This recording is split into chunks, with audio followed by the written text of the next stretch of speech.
आप सभी भाई बहनों का सर्व कल्याण वृक्ष की प्रश्नोत्तर ज्ञान कक्षा में एक बार फिर स्वागत है। आज की चर्चा में प्रश्न किसी भाई बंधु द्वारा पूछा गया है कि आप धर्म की तो बहुत प्रशंसा करते हो, अच्छी बात है, लेकिन धन की आप बहुत अधिक आलोचना करते हो, निंदा करते हो। धन के बिना तो हमारा आपका संसार चल नहीं पाता।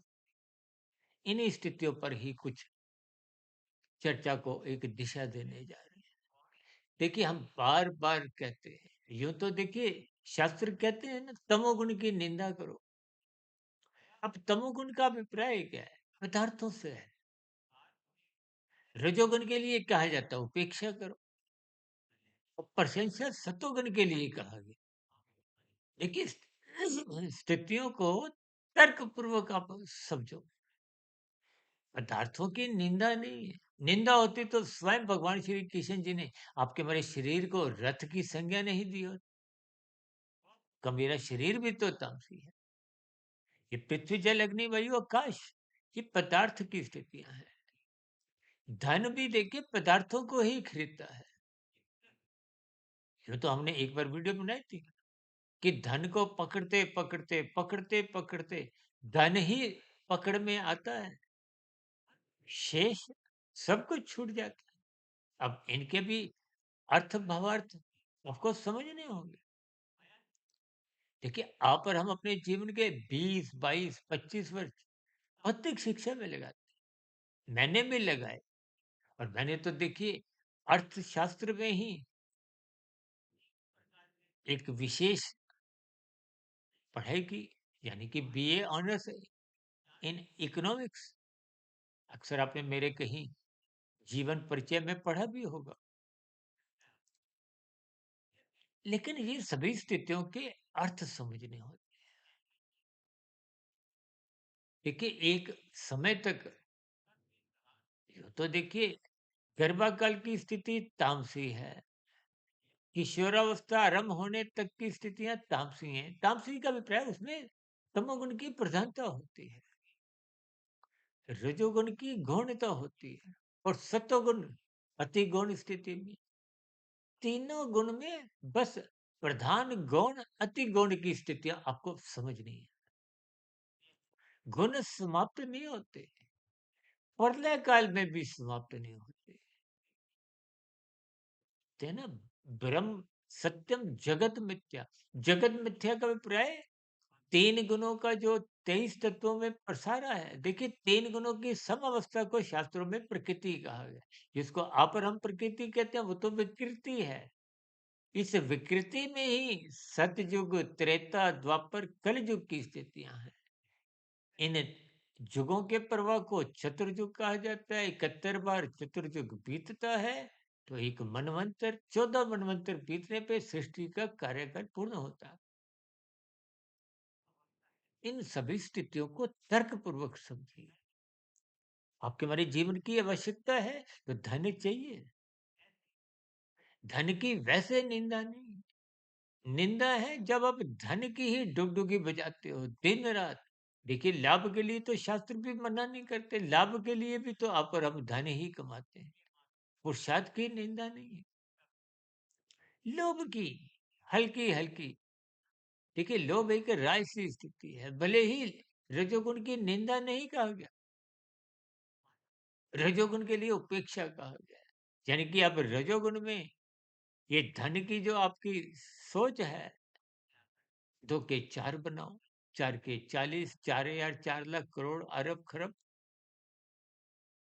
अक्सर देखिए मनुष्य संग्रह वृत्ति में जब कूदता है, हम तो बार बार कहते हैं ना, लाभ सात्विक वृत्ति है, लोभ राजसी वृत्ति है। तो ये संग्रह वृत्ति, जब लोभ ही अमर्यादित हो जाता है संग्रह में ही, यानी कि जब आप क्वांटिटी की ओर ही भागते हो,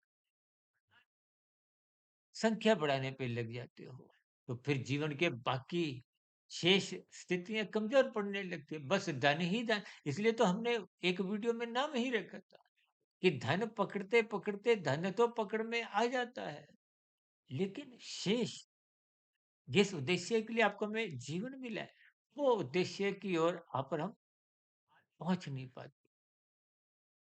देखिए, अब आप जैसे रात को नींद लेते हो, तो उस नींद में भौतिक उन्नति भी नहीं होती, आध्यात्मिक उन्नति भी नहीं होती। आपने ऐसा सुना होगा कि जो वैज्ञानिक लोग जिन्होंने कुछ उपकरणों का आविष्कार किया, चाहे ये लैपटॉप हो, मोबाइल हो, हालाँकि ये पूरी एक प्रक्रिया है। मनुष्य लगे रहते हैं, फिर नए मनुष्य, फिर और नए मनुष्य। कहीं न कहीं जो भी देखिए ये स्थितियाँ होती हैं, वो भी ब्रह्म मुहूर्त में उठते हैं, लेकिन उनका परमात्मा को पाने का लक्ष्य नहीं होता। यूँ तो देखिए आजकल तो चौबीसों घंटे विभिन्न प्रकार की सेवाओं के लिए लोग नौकरियों पे भी कोई रात को 1 बजे उठ रहा है, कोई 2 बजे, कोई 3 बजे, चौबीसों घंटे वाहन आप सड़कों पे देखते ही हो। लेकिन लक्ष्य क्या है? अब हम भी पिछले लगभग 30-31 वर्षों से 1 डेढ़ 2 बजे उठते आए हैं। तभी ये शास्त्रों का ज्ञान विज्ञान कुछ आंशिक रूप से जो मेरे समझ में आया, उसी की बदौलत ही हम ये अलग-अलग वीडियो प्रसारित करते हैं और कुछ अपने भाई-बहनों के प्रश्नों को तर्कसंगत समझाने का एक प्रयास करते हैं। देखिए स्थितियाँ जितनी आप तर्कपूर्वक समझोगे, यूँ तो मेरी भी देखिए लगभग 35, 36, 37 वर्ष की आयु तक कुछ व्यवसाय से संबंधित स्थितियाँ ही रात को 11-12 बजे लौटने की बनी हुई थी।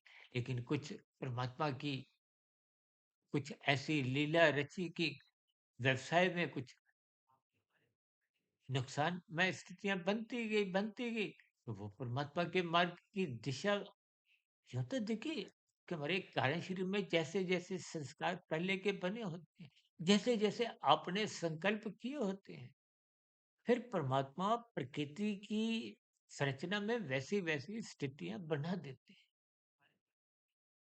तो देखिए जैसे ही इन सभी स्थितियों का मुझे कुछ बोध हुआ, तो स्थितियाँ एकदम पलट गई। यानी कि भौतिक जगत से एक ज्ञानपूर्वक वैराग्य होते-होते आध्यात्मिक स्थितियाँ मजबूत होने लगी। इसलिए हम बार-बार कहते हैं। देखिए मेरा तो व्यक्तिगत ऐसा मानना है कि आज इस संसार में जितने भी लोग पाप कर्म भी करते हैं, उस पाप कर्म की कमाई का चाहे कानून का उल्लंघन हो, चाहे शास्त्र विरुद्ध पाप कर्म हो, लगभग उस छीनने की या बुरी कमाई का भी आप और हम 90% तो भोग ही नहीं करते, भोग कर ही नहीं सकते। क्योंकि शरीर की एक सीमित स्थितियाँ हैं। आप 1 रसगुल्ला खाओ, 2, 3, 4 ऐसा तो नहीं 100, 200, 500, 1000 रसगुल्ले आप खा सकते हो। इस सृष्टि की रचना को समझिए, इस ब्रह्मांड की रचना को समझिए, 3 गुणों का स्वभाव को, लक्षणों को पहचानिए और अपने शरीर की बनावट को भी समझिए। ये निरंतर मृत्यु की ओर बढ़ रहा है। हम तो यह तक कहते हैं माता के गर्भ में कि हमारे शरीर का जब निर्माण होता है 9 माह 9 दिन में, तो आपकी 9 माह 9 दिन की आयु भी आपकी समाप्त हो जाती है। यहाँ पर हम जन्मदिन मनाते हैं। हम देखिए अक्सर जन्मदिन राजसी तामसी स्थितियों का खंडन करते हैं, विरोध करते हैं। 1-2 बार नहीं हमने बहुत वीडियो ऐसी बनाई, 15-20 वीडियो शायद बनाई। कुछ लोग कभी-कभी नाराज़ भी हो जाते।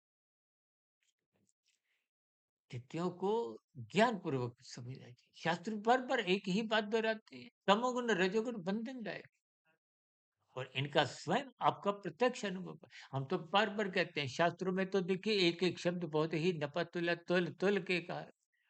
फिर भी हम कहते हैं कि उन शास्त्रीय बातों को आप अपने जीवन में तोलो, अपना अनुभव के साथ उनकी एक मिलान करो, तो आप पाओगे कि शास्त्रों में एक-एक बात देखिए समस्याएँ जीवन में आई हैं, बनी रहेंगी और भविष्य में भी आए क्योंकि जीवन दुःख में ही है।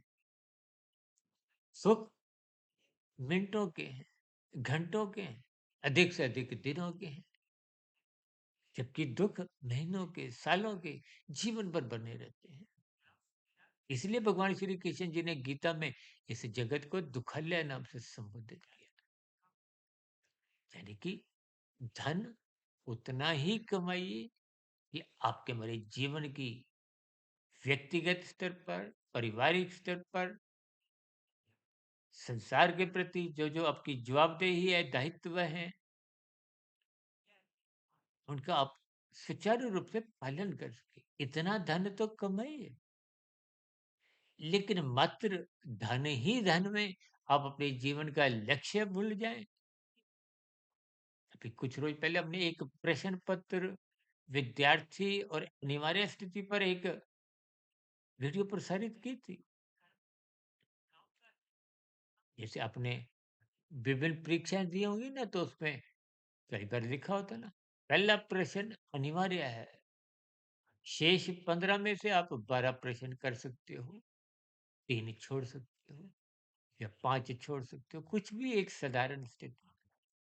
और यदि आप पहला प्रश्न ही नहीं करते, इसका एक स्थितियों को, संदेश को समझिए। मनुष्य जीवन सत्संग करने के लिए मिला है, सत्वगुण बढ़ाने के लिए मिला है। तो यदि आप जीवन में रहते हुए रजोगुण ही बढ़ाते हो या तमोगुण बढ़ाते हो, तो ये कोई शुद्ध कमाई नहीं है। यानी कि जो अनिवार्य स्थिति है सत्संग की, गुरु के प्रवचन सुनने की, शास्त्रों का स्वाध्याय करते हुए, हम तो बार-बार कहते हैं कर्म कांडों को ज्ञान पूर्वक करो। यही तो आपके हमारे जीवन की शुद्ध कमाई है। और यदि इस कमाई को आप ग्रहण नहीं करते, मात्र धन, धन, इसलिए हम धन की देखिए एक सीमा के बाद निंदा करते हैं। स्थितियों की गंभीरता को आप भी समझिए, तोलिए। आप रेस्टोरेंट में जाते हो, आप 1 सब्जी या 2 सब्जी मंगवाते हो। ऐसा तो नहीं आप 50 सब्जी मंगवा के टेबल भर दो, क्योंकि खाने की सीमा है। इसलिए धन उतना कमाइए जिससे आपका समाज, आपका घर-बार समाज चल सके। और धन भी धर्मानुसार कमाइए। किसी भी जीव को, चाहे वो मनुष्य ही नहीं, चाहे प्रकृति का कोई भी जीव, को पीड़ा मत दे। इसलिए स्थितियों की गंभीरता को समझें। धर्म प्रथम स्थान पे रखें। धर्म का अभिप्राय धारण करने की उस वृत्ति से है कि आप दूसरों के प्रति सहानुभूति रखें, देने के भाव रखें। अन्यथा धन में तो लेने लेने की स्थितियां और कब छीनने की प्रवृत्तियां बन जाती हैं, मनुष्य को इसका बोध नहीं होता। इन सभी स्थितियों को पर आप भी चिंतन करें। चर्चा विशेष का अब यहीं विराम देते हैं। फिर भी चर्चा को कुछ पूर्ण रूप से समझ नहीं आई हो, या आपका मन में कोई नया प्रश्न हो, तो आपके नए प्रश्न का, की नई प्रतिक्रियाओं का नीचे कमेंट्स पर सदा ही स्वागत है। चर्चा विशेष को अब यहीं विराम देते हैं। आप सभी भाई बहनों का इस चर्चा विशेष को सुनने के लिए आप बहुत बहुत धन्यवाद।